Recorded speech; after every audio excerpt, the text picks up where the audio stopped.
মরদের সাথে বিয়ে হয় কোনো সুখ হলো না। জাউরা মরদের সাথে বিয়ে হয় সকালবেলা থাল মাজো, বলতি সরাও, গরু সরাও, জাউরা মরদ কি না কি কইলে।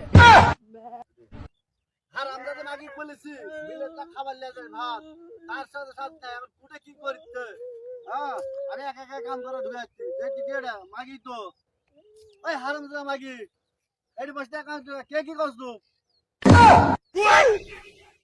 জাউরা মরদ 3 বছর আগে একটা শাড়ি কিনে দিছু, আমার কি চেহারা খারাপ? আমার নতুন একটা শাড়ি কিনে দিলে কি হয়? এ যায়রা যায়রা সত্য তো ও আবার শাড়ি দেবে যায়রা মাগি হ্যাঁ যায়রা মাগি শাড়ি দেবে জাউরা মরদ মুই ধরে মারলু কে তো ভাজি খাম। দাদু চলে না তোর মাইকের উপর মনে হয় অত্যাচার মানে বেশি করে ফেললো মাইকে মনে চলে যেতে পারবে আপনারা যা যায় খাই খাই ভাত না খায় না খায়